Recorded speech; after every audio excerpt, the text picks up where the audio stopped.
My name is Melissa and welcome to So Biased.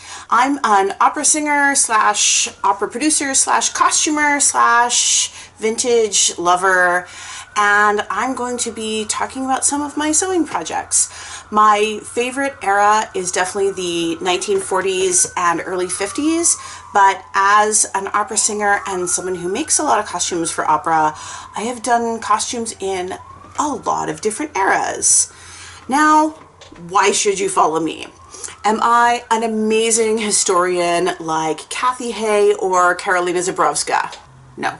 Am I a fabulous hand sewer like Morgan Donner or Bernadette Banner? Nope.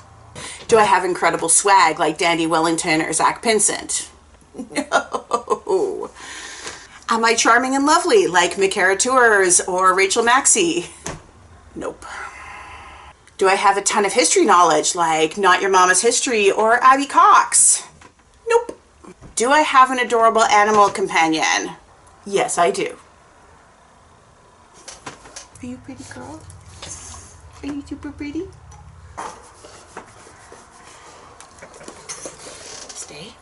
For my first project on this channel, I'm going to be doing a 1950s princess coat from Charm Patterns, and I'm super excited about it. It is a beautiful, beautiful coat with a full, almost full circle skirt. I used to have a coat like this, but I was in a horrible car accident and it had to be cut off of me with those bandage scissors, and I cried. I cried more over the coat than I did over the accident. It was so pretty. So this one is much more 50s. It's very beautiful. It has a very full skirt. And the pattern is fabulous because it has so many different options. It has a peplum, it has a full skirt, it has lantern sleeves, it has bell sleeves, it has straight sleeves, and it's sized for so many different sizes. By the way, this is not sponsored by Charm Patterns. I'm just a fan. So first off, I'm going to be doing a mock-up.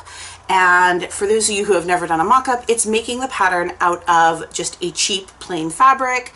I'm going to be using just a plain white broadcloth. It's a poly cotton, really inexpensive white fabric, and that way I can check the sizing, I can check the fit, and see if it works for me. And then from there, I can change, add, make a bigger size, smaller size, or take it in where I need to, and I'll know before I drop all of the money on really expensive fabric and cut that out, because I just bought 8 meters of wool, and that's kind of spendy. Also, fair warning, I am Canadian, so I will be using a random and nonsensical mix of imperial and metric measurements interchangeably as it suits me, because Canada. But for now, let's get to sewing. Okay guys, I got the pattern. It is beautiful, but I noticed when I was pulling it apart something amazing.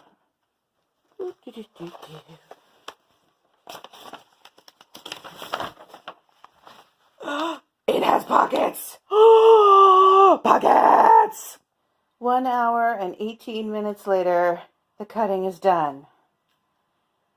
And that is the pattern.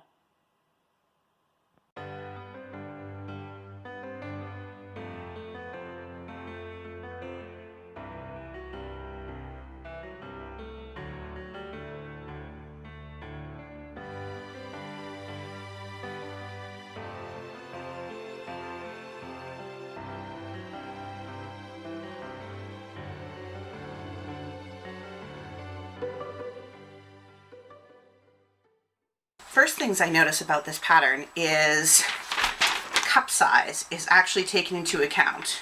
So there are bodice pieces that come in A cup, B to C cup, D to double D cup, and up to F cup, which is amazing. And it also has these great length adjustment lines. So for someone who is tall, like me, I can just cut here and make it longer. For the time being, though, I'm going to make the mock-up as written and then adjust the mock-up, so that way I can get the exact length that I need.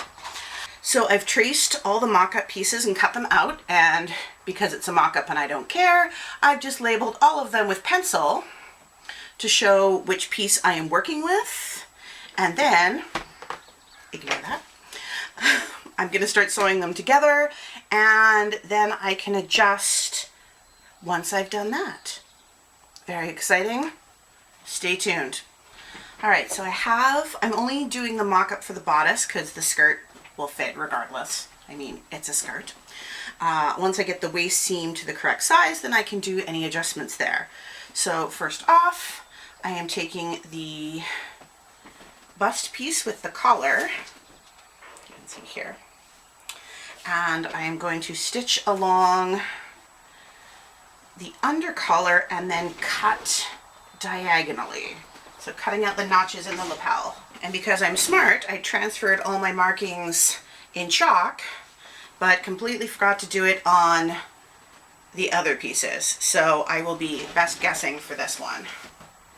And then we cut along the stitch lines right to the circle. And we have lovely lapels. Then we have the side bodice pieces, which are going to get pinned on at a ridiculous curve because boobs. I should also say that Charm Patterns has completely outdone itself in its instructions, in all the detail they include in their patterns, in having ridiculously convertible patterns that work for so many sizes, in having multiple sleeve options, multiple finishing options. This has been really one of the best patterns I've ever worked with so far. That is not to say that swearing may not ensue as we carry on. Okay, already I can see here that this is going to have a great fullness in the bust, which, if you are like me, is something you will need a lot of, and something no patterns have. So another shout out to Charm Patterns for being lovely. Okay, that is already looking wonderful. So I put it over here. I fold the collar. You can see already just how much fullness they include into the bodice piece. And that is wonderful. Lovely. Now, do it one more time. Okay, this has happened twice now that the bodice piece doesn't quite match up. So I will have to check that when I redo this. Well, I sewed it on upside down because I'm stupid. But it's still beautiful. I don't care. I'm wondering if I care enough to undo this. No, I don't. So now we take the bodice backs, basically the yoke, and we stitch them together along the center. This one I wonder about. Why isn't this just on a fold? Why is there the extra seam? Unsure. We'll revisit that. And then we have the bodice back piece, which is going to fit into the bodice sides. Hopefully on the right sides together this time.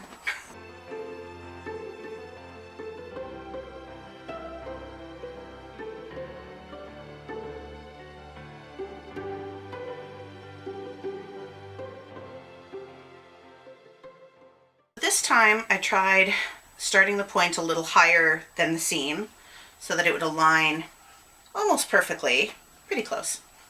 And I still have this extra 2 centimeters of fabric at the bottom. And I don't know why. I finished off sewing the bodice pieces and then had to sew the front to the back, and that is when mistake number 2 occurred. It took me forever to figure out. So these very large bodice pieces are actually the bodice and the collar. I had the collar place wrong. The collar gets sewn together and forms the collar in a single piece. Normally collars are a separate piece that gets sewn on, but here they're attached. And then the whole front piece gets sewn to the back in a single seam through the shoulders and the neck. And then the collar gets turned under. So you have a nice rounded collar here, and then it will button together in the front. So that is mistake number 2. In addition to sewing wrong side to wrong side. So now we come at the sleeves. This one has a front sleeve and a back sleeve rather than being one solid piece. So we sew top sleeve to back sleeve twice. And thank God I actually included pattern markings so I can do this correctly. Yay. So this pattern has the option of these beautiful full lantern sleeves, but my arms are pretty big, so I'm not gonna opt for that one. Or you can do a bell sleeve, which is also beautiful. But for me, I have chosen the fitted sleeve option, which is this one here. So we will sew this one together. I have a feeling that the sleeve setting for this is going to be a nightmare. That's actually a good length. Maybe a little more for the hem, but still, I like that. Very nice. Mistake number 3. The front bodice has an undercolor dart. You can see that I traced it out very nicely with my tracing paper and then probably forgot to sew it. So now I have to take out the shoulder seams and sew the dart. And now the seams match up. That would explain that problem. Also, fancy new toy, this little mini death scythe seam ripper. It is sharp as all get out and tore the seam apart like a hot knife through butter. 10 out of 10, highly recommend. Yep, that fits even better with the darts. So now we sew the front to the back. So the instructions are telling me for the sleeve that I need to gather up the top, so it gives it a little more of a ruffled, gives it a little more fullness at the top. So we have 2 very, very loose gathering stitches at the top of the sleeve. Make sure to leave the tails nice and long to pull them so we get a nice gather. And other sleeve. And now, setting the sleeves. I can do this. Oh my God, guys, the sleeves. The sleeves have been a journey. So after putting the sleeve on the wrong way and then trying it again, realizing that the appropriate amount of gathering for this sleeve is basically none. Like, that's how much gathering it took. That's the extent of it. And I could not get this thing to line up properly. So I had to go back to the Charm website and take a look at the pattern. And it shows in the back the princess seam lining up with the sleeve seam. So I did that. And oh my God, it finally worked. Sleeve setting number 3, mistake number 4. So this is the first mock-up. So thoughts are, it fits so nicely in the bust. Oh my God, can you see that? Lots of room for buttons and still a bit of room, because it's a jacket, so I want some room, but too short, definitely too short. I feel it should be 3 to 4 inches longer in the front, just so it gets to my waist before the skirt starts, and I also need seam allowance. Sleeves are looking okay. I may add just a little bit. Actually, no, with seam allowance, that one's probably good. And look at the collar. Oh, yay, beautiful collar. And finally got the sleeve set properly. Back seams look good. Again, a little more length, but I think we have something. Very exciting. Love these lapels, love the fit. Might take it in a little bit at the waist, but otherwise really, really nice.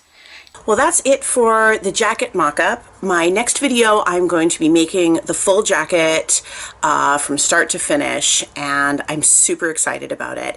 If you like my video, please hit the like and subscribe button. Please comment. I would love to hear what you think. Please stay tuned. I have lots more sewing projects on the way, including a Halloween costume that I am so excited about. I'm hoping to upload regularly. If you enjoyed the sarcasm and gratuitous puppy shots, please stay tuned. There will be lots more content coming. Huge thanks to the Pacific Northwest Costuming Group and Morgan Donner and Enchanted Rose Costumes for your encouragement, and I'm super excited about my next projects and hope I'll see you all soon.